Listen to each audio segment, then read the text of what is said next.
आकाशवाणी भोपाल से प्रस्तुत हैं प्रादेशिक समाचार।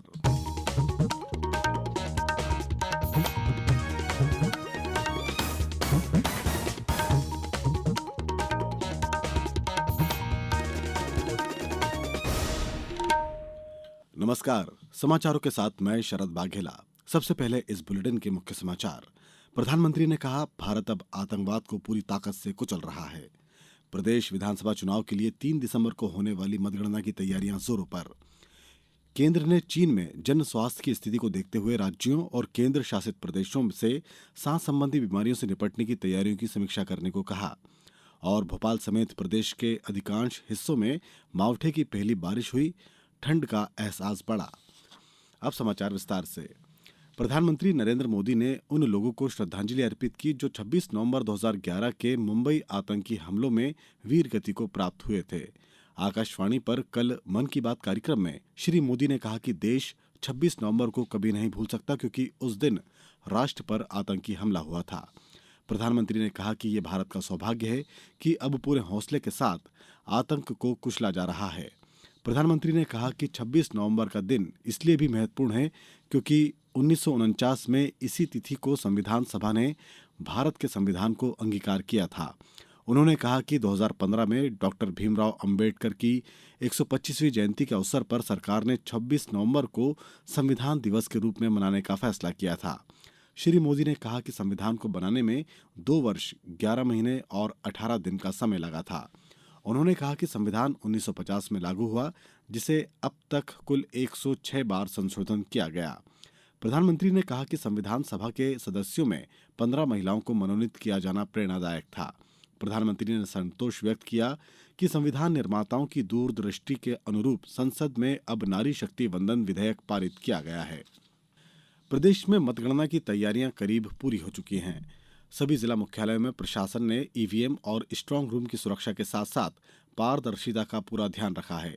मतगणना 3 दिसंबर को सुबह 8 बजे से प्रारंभ होगी। इसी बीच मुख्य निर्वाचन पदाधिकारी कार्यालय के वरिष्ठ अधिकारी प्रदेश के विभिन्न मतगणना स्थलों का निरीक्षण कर रहे हैं। मुख्य निर्वाचन पदाधिकारी अनुपम राजन ने भोपाल, विदिशा, रायसेन, इंदौर, सीहोर तथा देवास के मतगणना स्थलों का निरीक्षण करने के बाद तैयारियों पर संतोष व्यक्त किया है। स्ट्रांग रूम की सुरक्षा व्यवस्थाओं के संबंध में सभी जानकारियां उम्मीदवारों एवं राजनीतिक दलों के पदाधिकारियों को भी दी जा रही हैं। वहीं सीसीटीवी कैमरे से संपूर्ण मतगणना परिसर की निगरानी के प्रबंध भी किए गए हैं। मतगणना परिसर के मुख्य प्रवेश द्वार के समीप एलईडी पर लाइव प्रसारण की व्यवस्था भी की गई है। संजीव शर्मा, आकाशवाणी समाचार, भोपाल। केंद्रीय स्वास्थ्य मंत्रालय ने चीन में सांस संबंधी बीमारियों से उत्पन्न सार्वजनिक स्वास्थ्य स्थिति को देखते हुए तैयारी से संबंधित उपायों की समीक्षा करने का निर्णय लिया।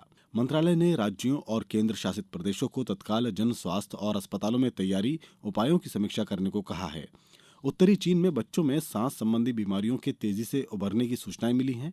मंत्रालय ने कहा कि सरकार इस स्थिति पर बारीकी से नजर रख रही है और घबराने की कोई बात नहीं है। सभी राज्यों और केंद्र शासित प्रदेशों को कोविड के संदर्भ में संशोधित निगरानी के निर्देशों को लागू करने को कहा गया है। उन्हें इन्फ्लुएंजा जैसी और गंभीर सांस की बीमारियों की निगरानी करने को कहा गया है। राज्यों को बच्चों और किशोरों वर्ग में विशेष ध्यान देने के लिए कहा गया है। आज कार्तिक पूर्णिमा है। इसे देव दीपावली के रूप में मनाया जाता है। इस मौके पर उज्जैन में श्री महाकाल मंदिर समेत अन्य देवालयों में बड़ी संख्या में श्रद्धालु पहुंच रहे हैं। आगरमालवा जिला मुख्यालय स्थित प्रसिद्ध भगवान श्री बैजनाथ महादेव मंदिर पर सुबह से ही भक्तों की भीड़ देखी जा रही है। लोग बाणगंगा नदी में स्नान कर पूजा आराधना कर रहे हैं। वहीं गुरु नानक जयंती पर छावनी स्थित गुरुद्वारे में सुबह अरदास और विशेष पाठ के साथ कीर्तन भी होगी। शाम के समय महिलाएं मोती सागर तालाब में दीपदान करेंगी। इस मौके पर जिले के ग्राम ताखला स्थित देवनारायण स्थित मंदिर के त्रिवेणी संगम पर 1 दिवसीय मेले का भी आयोजन किया गया है। गुरु नानक जयंती पूरे भारत और दुनिया भर में धार्मिक उत्साह के साथ मनाया जा रहा है। ये पहले सिख गुरु नानक देव जी के जन्म का प्रतीक है, जिन्हें सिख धर्म की नींव रखी थी। इस वर्ष गुरु नानक देव जी की 554वीं जयंती है। गुरु नानक देव जी का जन्म 1469 में वर्तमान पाकिस्तान के पंजाब क्षेत्र के तलवंडी गांव में हुआ था, जिसे अब ननकाना साहिब के नाम से जाना जाता है। इस अवसर को प्रकाश पर्व के रूप में मनाया जाता है। अब समाचार में वक्त है एक ब्रेक का।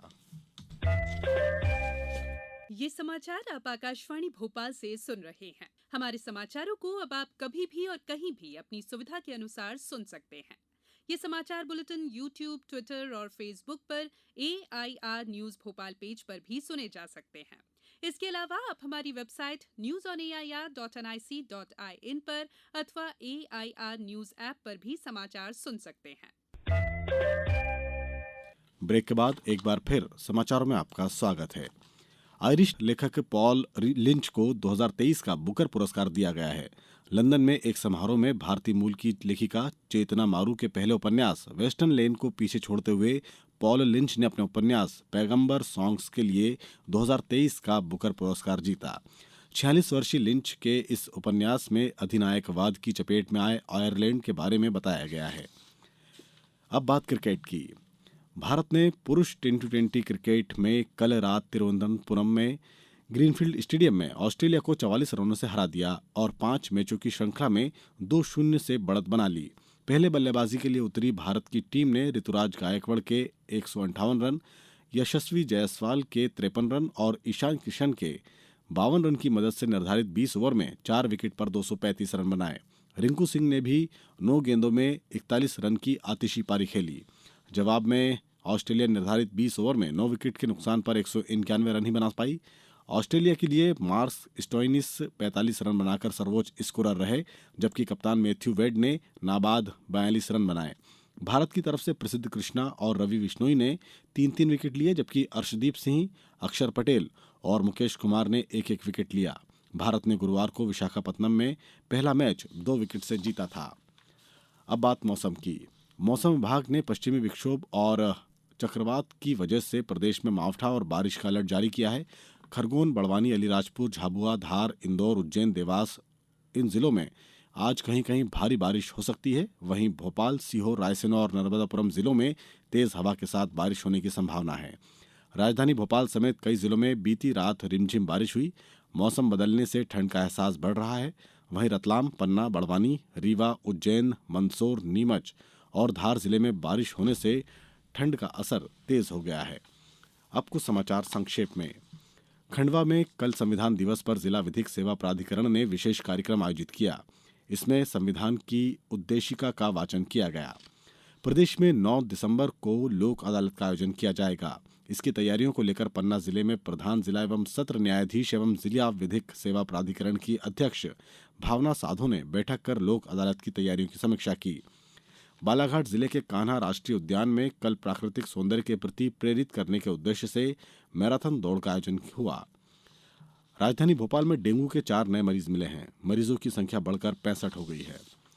यूनिसेफ के सहयोग से 54वें भारतीय अंतर्राष्ट्रीय फिल्म महोत्सव IFFI में बाल अधिकारों से संबंधित 5 फिल्में प्रदर्शित की जा रही हैं। 5 फिल्मों में से 2 भारत की हैं, जबकि 3 ईरान और श्रीलंका की है। अंत में मुख्य समाचार एक बार फिर। प्रधानमंत्री ने कहा, भारत अब आतंकवाद को पूरी ताकत से कुचल रहा है। प्रदेश विधानसभा चुनाव के लिए 3 दिसंबर को होने वाली मतगणना की तैयारियां जोरों पर। केंद्र ने चीन में जन स्वास्थ्य की स्थिति को देखते हुए राज्यों और केंद्र शासित प्रदेशों से स्वास्थ्य संबंधी बीमारियों से निपटने की तैयारियों की समीक्षा करने को कहा। और भोपाल समेत प्रदेश के अधिकांश हिस्सों में मावठे की पहली बारिश हुई, ठंड का एहसास बढ़ा। इस बुलेटिन में बस इतना ही। दीजिए अनुमति। नमस्कार।